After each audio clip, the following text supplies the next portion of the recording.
de volta. Hoje o Eclésia falando sobre a Divina Misericórdia, a festa da Divina Misericórdia. A gente já começou o primeiro bloco aqui contando um pouco sobre a vida de Santa Faustina, falando um pouco sobre o terço da Divina Misericórdia, a devoção à Divina Misericórdia. Inclusive até chegou um e-mail aqui para nós da Maria Helenice dos Santos, ela é de Barbalha, no Ceará, e ela está pedindo aqui para o Padre Guido contar algum fato interessante sobre a vida da Santa Faustina, algum fato que chame a atenção aí. A gente está fazendo isso, viu, Maria Helenice? O programa inteiro, o Padre Guido vai contar muita curiosidade. Ele estava até que me contando aqui durante o intervalo que ele já esteve lá no santuário em Cracóvia, dedicado a Santa Faustina muitas vezes, e que é impossível não se emocionar estando lá. Então, o Padre Guido tem muita história para contar aqui para a gente. Manda você também a sua pergunta pelo e-mail eclesia@rs21.com.br ou pelo telefone 19 3871 9620. Falando em misericórdia, nesse domingo foi celebrada a festa da Divina Misericórdia e o Papa Francisco, lá no Vaticano, convocou oficialmente o ano jubilar da Misericórdia. A gente vai ver as imagens, daqui a pouquinho o Padre Guido comenta mais. Vamos ver. O Papa Francisco curvou-se em frente à Porta Santa na Basílica de São Pedro para convocar oficialmente o próximo jubileu. Durante o Ano Santo, a porta simbolicamente se torna uma porta da misericórdia e milhões de peregrinos vão passar por ela. Misericórdia e a paz de Deus, nosso Padre, e de Jesus Cristo, nosso Senhor e nosso Salvador, seja com todos nós. Para convocar o jubileu, o Papa fez uma chamada bula. Ela se chama Misericordiae Vultus, ou a face da misericórdia. O texto inclui 25 pontos que o Papa acredita que são importantes para o próximo ano. Deus perdoa com ternura e compaixão, disse o Papa. No entanto, os cristãos também devem se perdoar para ter crédito. E assim, o lema do jubileu é misericordioso como o Pai. Diz o Papa, chegou o momento de a Igreja assumir o alegre chamado à misericórdia mais uma vez.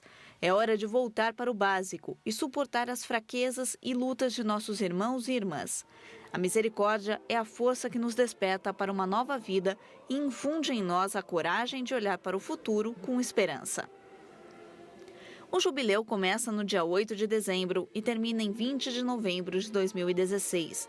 Os pontos específicos incluem: convida os católicos a redescobrir as obras de misericórdia, sugere que o sacramento da confissão é uma questão primordial. O Papa irá nomear sacerdotes em cada diocese a serem pregadores convincentes de misericórdia, e eles vão perdoar pecados particularmente graves sem ter que pedir permissão do Vaticano. Por exemplo, eles terão a autoridade para perdoar o sacrilégio contra a Eucaristia. Membros de gangues serão convidados a se converter. Ele propõe diálogo com judeus e muçulmanos para evitar desprezo ou discriminação. O Papa explicou que o jubileu é uma oportunidade para todas as pessoas e não simplesmente um evento institucional. Por que um jubileu da misericórdia hoje? Simplesmente porque a Igreja, nesse momento de grande mudança histórica, é chamada a oferecer sinais mais evidentes da presença e proximidade de Deus. Este não é um momento para se distrair. O Jubileu da Misericórdia será celebrado em todas as dioceses do mundo para que as pessoas que são incapazes de visitar Roma também possam participar. Tá, é até importante destacar, o Papa Francisco celebrou essa festa nesse domingo, inclusive com bispos da Armênia.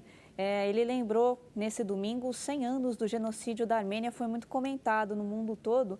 Importante, né, até, Padre Guido? Foi um marco para a Igreja. Sim, ed è aí que entra exatamente o tema da misericórdia.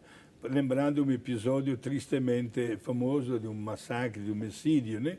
Como também o Papa, eu tive a oportunidade, Renata, de ler ainda de anteontem, logo que o Papa assinou a imprensa, eu estava ligado na RAI da Itália e consegui até já imprimir a carta encíclica Misericordiae Vultus, o rosto da misericórdia, que está sendo traduzida em centenas de idiomas, mas já está publicada, digamos assim, em língua italiana. Você chegou a ler já, Padre? Sim, já li. São 13 páginas, é curtinha, um documento, mas riquíssimo de conteúdo, porque ele parte exatamente de um assunto que atinge cada um de nós, a nossa postura pessoal diante do problema do pecado diante da vingança, diante de uma ofensa, e a gente se questiona, é só Deus que deve ser misericordioso diante da minha fraqueza umana? Ou, pelo contrário, eu tenho que ser misericordioso como Ele? O Papa Francisco até destacou isso, né, na homilia que ele fez nesse domingo. Quer dizer, não é um evento institucional da igreja, é para ser vivido por cada um dos católicos. Exato. Inclusive, ele parte até daquela página do Evangelho, quando um dos apóstolos pediu para Jesus, Mestre, ensina-nos a rezar. E Jesus atendeu na hora aquele pedido e ensinou a oração do Pai Nosso. Só que Jesus era também um grande mestre. E na segunda parte da oração do Pai Nosso, Jesus ensinou a dizer, perdoai-nos, isto é, seja misericordioso, como nós perdoamos. Aí que vem o desafio, porque nós não pagamos nada para receber o perdão, expressão da misericórdia de Deus.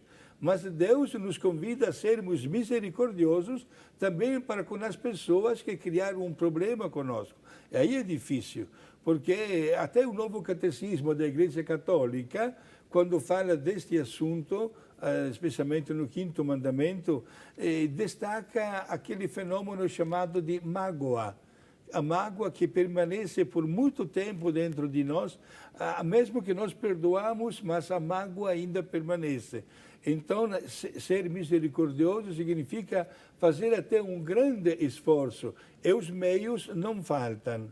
Uma coisa muito interessante que a menina fez como comentário há poucos instantes, quando passou o VT, é o seguinte: o Papa pede a peregrinação a Roma, passando por aquela porta que ele vai abrir no dia 8 de dezembro. Naturalmente, não todo mundo pode ir até lá. Por isso que a Igreja autoriza todos os bispos de todas as dioceses. Portanto, prezados amigos, até as nossas dioceses, os bispos estabelecem as datas, por exemplo, marcam dentro da diocese, além da catedral, algum santuário, onde, frequentando, visitando e confessando, se ganham até os benefícios, quais a indulgência especial plenária que a Igreja concede neste ano jubilar, que inicia no dia 8 de dezembro. Qual que é o simbolismo, padre, o significado daquela porta da misericórdia lá em Roma, e que também essas dioceses vão receber autorização? A porta é um instrumento de acesso para a casa de Deus, para a graça de Deus. Portanto, entrar pela porta significa deixar de lado uma experiência negativa e partir para fazer parte do rebanho de Jesus, sentir-se pessoas mais integradas dentro da Igreja. Naturalmente, as condições para receber os benefícios são as mesmas no mundo inteiro. Se requer uma boa e santa confissão, uma comunhão sacramental, a profissão da fé, a reza do credo e uma oração nas intenções do Santo Padre, o Papa. São duas as motivações que determinaram a data do início do ano jubilar extraordinário. O dia 8 de dezembro é a festa da Imaculada Conceição de Maria. E Maria foi a maior testemunha da misericórdia de Deus, que fez com que no seio dela nascesse Jesus, na natureza humana. O gesto mais bonito que Deus Pai podia dar para a humanidade, doar o seu filho na natureza humana, que se chamou de Jesus. E depois, porque no dia 8 de dezembro, a Igreja comemora 50 anos do encerramento do grande Concílio Ecumênico Vaticano II. E o término deste ano jubilar extraordinário será no dia 20 de novembro do ano 2016. Naquele dia, a Igreja comemora a solenidade de Jesus Cristo com o título de Rei do Universo. É o último domingo do ano litúrgico. Por isso, vamos fazer de tudo, gente, prestar muita atenção. Brevemente, todos os bispos terão o texto nas mãos e começarão a divulgar este texto maravilhoso deste ano jubilar extraordinário da Divina Misericórdia. E acho que para começar a se preparar para esse ano jubilar, Padre Guido, os católicos podem começar também com as devoções que o próprio Jesus pediu a Santa Faustina, sim, para divulgar o terço da Divina Misericórdia, a ladainha e a novena. Como é que se reza esse terço da Divina Misericórdia? Olha, o terço é uma prática muito bela, inclusive, repito, a rede do século XXI, diariamente, às 3 horas, já rezei mais de uma vez, sim, exato, transmite para o Brasil inteiro. Se usa aquele terço tradicional de Nossa Senhora, né? A gente pode contar naquele terço normal que todo mundo tem em casa. E se inicia com o sinal da cruz, com a reza de um Pai Nosso, de uma Ave Maria e da profissão de fé, o nosso credo. Agora, começando pelas contas grandes, que são 5, se reza uma bela frase: Eterno Pai, eu vos ofereço o corpo e sangue, a alma e a divindade de vosso diletíssimo Filho, nosso Senhor Jesus Cristo, em expiação dos nossos pecados e os do mundo inteiro. E para cada conta pequena, que representa as 10 Ave Maria do terço tipicamente mariano, se diz esta frase: pela sua dolorosa paixão, tende misericórdia de nós e do mundo inteiro. No fim do terço se reza Deus por 3 vezes: Deus Santo, Deus Forte, Deus Imortal, tende piedade de nós e do mundo inteiro. E a reza termina com a oração da Salve Rainha. É uma devoção muito bela, simples, dura poucos minutos, não vamos pensar que quem sabe quanto tempo, não. Isto não significa deixar de lado a tradição da oração que o mesmo Papa João Paulo I definiu a oração privilegiada de nós, a oração de excelência para Nossa Senhora, que é o terço tradicional. Mas é mais uma forma de estar unidos a Jesus e a Nossa Senhora ao mesmo tempo, com a reza deste terço da Divina Misericórdia. E você que é sócio da Associação do Senhor Jesus, tem toda essa explicação que o Padre Guido falou, aí na sua revista Brasil Cristão, você tem a foto de Jesus, a imagem é de Jesus misericordioso. Atrás dessa imagem você tem toda a explicação de como rezar o terço da misericórdia. Você que ainda não é sócio, pode ligar para a gente, se associar, contribuir com a gente todo mês. E aí você vai receber também a revista, todos os textos, todo o conteúdo espiritual da revista Brasil Cristão. E vai receber também a explicação de como rezar o texto da Divina Misericórdia. O telefone você já sabe, 19 3871 9620. Pode ligar já, tem gente lá te esperando. Padre, então quer dizer que Jesus não pediu para a gente deixar de rezar o terço tradicional, digamos assim, de Nossa Senhora. Não é uma contradição rezar os dois? Não, absolutamente. Aliás, Renata, vamos agora na história. Vamos àquele dia 13 de maio do ano 1917, quando na cidade de Fátima, no Portugal, Nossa Senhora apareceu a primeira de 6 vezes para os 3 meninos, Lúcia, Jacinta e Francisca, né? E nas 6 aparições, Nossa Senhora, entre aspas, motivo de orgulho para nós, falando em português, certo? Verdade, né? Falou em português. Nossa Senhora não disse para os meninos: rezai o terço todos os dias. Não? Rezai o rosário. 3 terços todos os dias. O Papa Francisco fala muito, né, Padre, que a gente não pode ter uma fé acomodada. Exato. Esse é um exemplo. Olha, e se nós olhássemos para estas pessoas que a Igreja coloca na nossa frente como nossos mestres, hoje Papa Francisco, outro dia Papa João Paulo II, que era devotíssimo de Nossa Senhora, não deixava passar sequer um dia sem rezar o rosário completo. Aliás, Papa João Paulo II, que é santo, instituiu também uma nova categoria de meditação dos mistérios, que ele mesmo chamou os mistérios da luz, ou mistérios luminosos.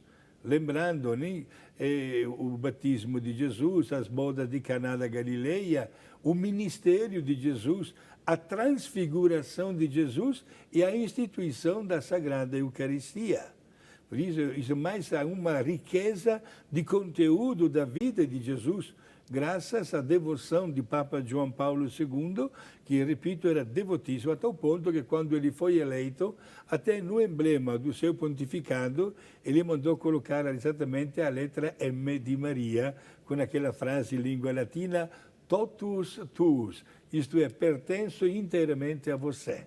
Padre, no terço da misericórdia que Jesus pede para que a gente reze também todos os dias, ele pediu isso, mas ele prometeu alguns benefícios também para quem reza, né? Quais são esses benefícios? O grande benefício é da sua assistência na hora da morte, doando exatamente a indulgência plenária. O que é uma indulgência plenária?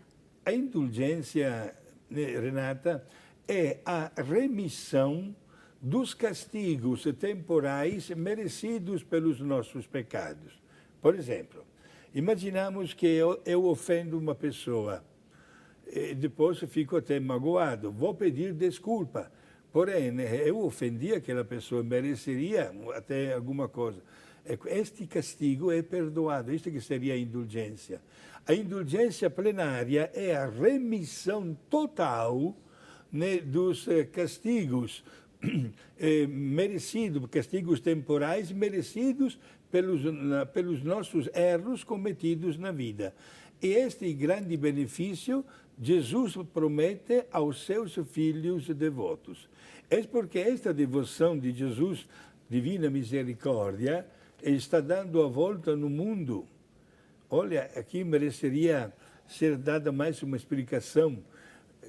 A mesma Santa Faustina, por ordem do seu confessor, Padre Miguel Sopovsky, ela escreveu tudo o que Jesus queria.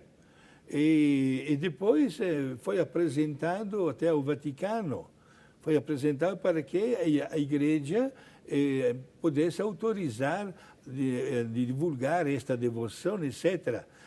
O que é que aconteceu? Temos que voltar para trás 50, 60 anos, quando o Papa era Papa Pio XII e logo em seguida o Papa que hoje é santo, João XXIII. Aconteceram muitos erros, usamos a palavra clara, muitos erros de tradução do polonês para a língua italiana e não ficou muito clara esta devoção. A tal ponto que o Papa João XXIII, que hoje é santo, achou melhor, digamos assim, por bem, mandar guardar, digamos, talvez não era um momento oportuno para dar um parecer sobre esta devoção. E ficou um pouquinho assim meio escondida. Foi o Papa Paulo VI e logo em seguida João Paulo II que mandaram analisar de novo todo o conteúdo. Não esqueçamos, João Paulo II era polonês e conhecia pessoalmente a espiritualidade de Faustina Kowalska. Foi ele que deu uma grande força, o processo foi reaberto e aconteceu que a devoção foi aprovada e Faustina chegou às honras dos altares. No dia 18 de abril do ano 1993, ele a proclamou beata. E no ano 2000, no dia 30 de abril, a canonizou, proclamando-a santa. Com um pormenor interessante. Seja o dia 18 de abril do ano 1993, como também no 30 de abril do ano 2000, era exatamente o segundo domingo após a Páscoa, quando, conforme o desejo expresso manifestado por Jesus, Jesus quer que esta devoção encontre a sua mais alta expressão de vida no segundo domingo da Páscoa, que chamou a ter o título de Domingo da Divina Misericórdia. Quer dizer que a própria Santa Faustina teve a misericórdia de Deus até depois da morte também, né, padre? E o senhor comentou que quem reza o terço ganha benefícios particulares na hora da morte. Quais seriam esses benefícios? A indulgência plenária, que é o perdão dos pecados, e morrer com a assistência do sacerdote e com o conforto dos santos sacramentos. Ed é interessante esta sua pergunta, Renata, Porque na história da vida cristã, nós encontramos várias páginas com promessas da parte de Deus a respeito deste momento delicado, digamos assim, da nossa vida, a passagem para a vida eterna. Até o mesmo Jesus, mais conhecido como o Sagrado Coração de Jesus, aparecendo a Santa Margarita Maria Alacoque, ele disse que em troca da devoção da comunhão eucarística nas primeiras sextas-feiras de 9 meses de seguida, ele promete a sua presença com o conforto dos sacramentos e a presença do sacerdote na hora da morte. Santa Catarina Labouré recebeu a medalha milagrosa da parte de Nossa Senhora. E, ao redor da medalha, Nossa Senhora mandou escrever aquela frase: "Ó Maria concebida sem pecado, rogai por nós que recorremos a vós." E disse Nossa Senhora que as pessoas que levarem consigo e prestarem grande devoção a esta medalha milagrosa também vai receber benefícios na hora difícil da morte. Por isso, meus amigos, temos tudo para ganhar e para difundir também a devoção hoje a Jesus Divina Misericórdia. Daqui a pouquinho a gente vai falar mais então sobre a Divina Misericórdia. Padre Guido vai explicar também se a gente pode pedir indulgência para quem já morreu. Enquanto isso, durante o intervalo, aproveita e manda sua pergunta para a gente pelo e-mail eclesia@rs21.com.br ou pelo telefone 19 3871 9620. A gente volta já.